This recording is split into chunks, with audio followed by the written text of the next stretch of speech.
저를 함부로 만지고 그래. 미안해. Lalu Hyejin menanyakan apa yang sebenarnya terjadi. Tapi Dusik malah diam aja dan gak mau menjawab pertanyaan Hyejin. Hyejin merasa kecewa karena Dusik sampai sekarang gak mau jujur tentang masa lalunya dia kepada Hyejin.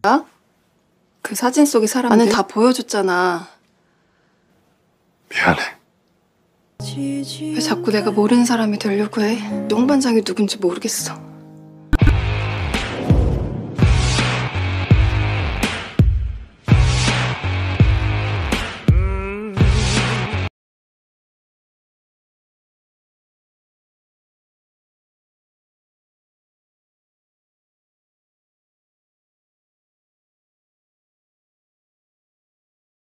Hyejin kecewa banget dengan Dusik. Dia memutuskan untuk pergi dari sana dan di jalan dia berpas-pasan dengan Hwajung, di mana dia melihat Hyejin menangis dan mengira bahwa Hyejin seperti itu karena dia menagih uang sewa rumahnya. 누가 보면 악덕 집주인인 줄 알겠네. Kemudian dia pun mengajak Hyejin untuk pergi makan di kedainya. Kemudian Hyejin bertanya kepada Hwajung tentang masa lalunya Dusik.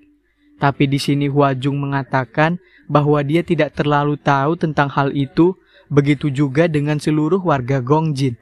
Namun yang pasti, ketika Hwajung menyaksikan Dusik pas pulang ke desa Gongjin dengan keadaan yang benar-benar seperti orang menderita dan seperti orang yang kehilangan segalanya, di mana dia terlihat murung dan juga sedih. Hwajung mengatakan bahwa mereka semua benar-benar nggak tahu apa penyebabnya. 우리가 아는 드식의 모습은 요즘처럼 행복해 보였던 적이 없어. Tapi dia juga mengatakan kepada Hyejin bahwa Dusik itu nggak pernah sebahagia sekarang sejak dia bertemu dengan Hyejin. Hwajung mengatakan kepada Hyejin bahwa Hyejinlah yang membawa Dusik menjadi lebih ceria lagi seperti dulu. 누군가한테는 말하기 쉬운. Kemudian ketika Dusik keluar, tiba-tiba aja dia berpas-pasan dengan orang yang ada di foto bukunya Dusik dan mereka nggak sempat melihat satu sama lain.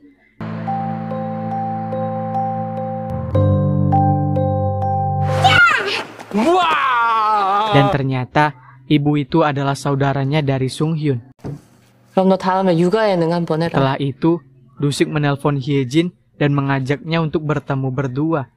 Tapi Hyejin mengatakan bahwa dia tidak bisa dan meminta waktu untuk sendiri dulu untuk menenangkan diri. 안 만날래. 그냥 좀 시간이 필요해. Kemudian Yuncul dan Pyomi semakin mesra, di mana Yuncul membelikan baju kepada Pyomi. Awalnya, Pyomi senang dikasih oleh Yuncul. Tapi ternyata, setiap hari Yuncul memberikan Pyomi hadiah. 보면 이쁘고 귀엽고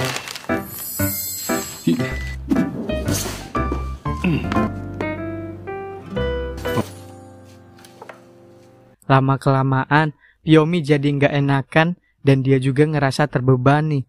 Setelah itu, dia langsung mengajak Yuncul untuk mengobrol, di mana Pyomi mengatakan bahwa Yuncul jangan terus-menerus memberikan dia hadiah karena dia merasa terbebani.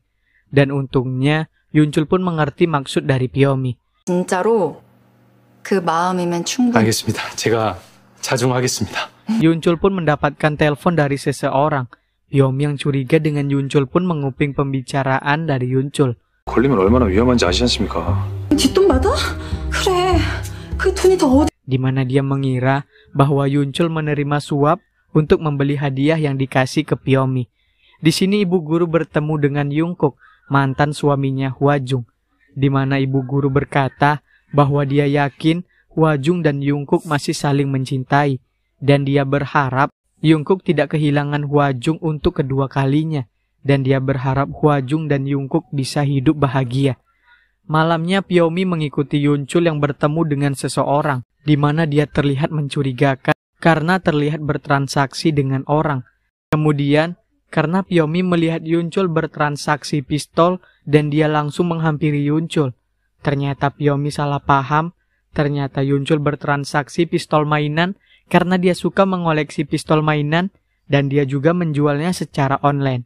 장학부로 경찰이! 아니요! 나 지금 쏴! 거래 중입니다. Di sisi lain, Hwajung dan juga mantan suaminya menyelesaikan permasalahan mereka berdua, di mana di sini mantan suaminya Hwajung mengakui kesalahannya dan meminta maaf kepada Hwajung. Ia meminta Hwajung untuk memulai kembali hubungan mereka dari awal. 한 번만 봐줘라. 근데 그게 잘 안 돼. 이렇게 보면 안 될까?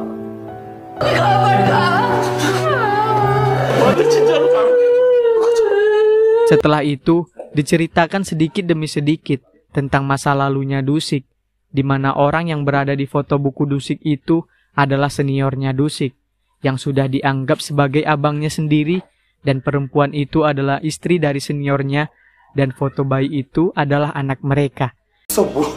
뭐 이런 걸로 감동을 하고 그래. 두식이 대학 선배고요.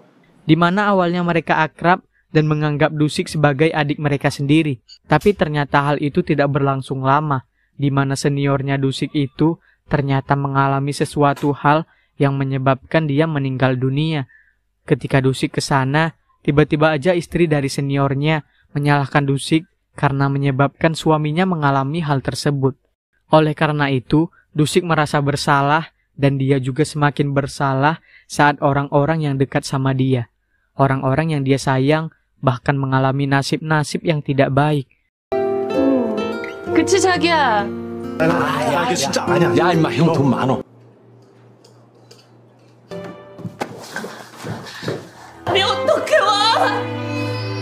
Di sisi lain, Sung Hyun mulai mendekati penulis Wang. 네가 그때 했던 말 있잖아. 아직 너랑 하고 싶은 거 정말 많아. 개멸적이었어, 개멸적. 맞아. 그냥 고마워. Ketika Sung Hyun dan juga timnya sudah selesai melaksanakan syuting, mereka mengadakan acara. 유기장도 갖다 주라네. 내가 세상에 이롭게 하는 뻥을 쳐서 아, PD 양반 나오기만 하고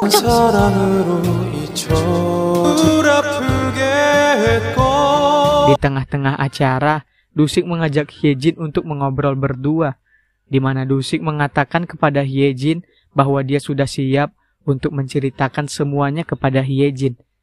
어쩌면 아주 긴 얘기가 Ketika mereka kembali lagi ke acara tersebut, tiba-tiba aja salah satu tim dari Sung Hyun menghampiri Dusik dan mengatakan bahwa dia mengenal Dusik melalui ayahnya, di mana ternyata ayahnya itu adalah salah satu pegawai ataupun karyawan di perusahaan Dusik dahulu tempat dia bekerja, di mana ternyata Dusik bekerja di salah satu perusahaan dan posisinya adalah seorang asisten manajer, di mana dia menyalahkan Dusik atas apa yang terjadi kepada ayahnya dia, di mana ayahnya sakit dan juga lumpuh. Semua orang pun kaget ketika dia tiba-tiba memukul Dusik sehingga Dusik terjatuh.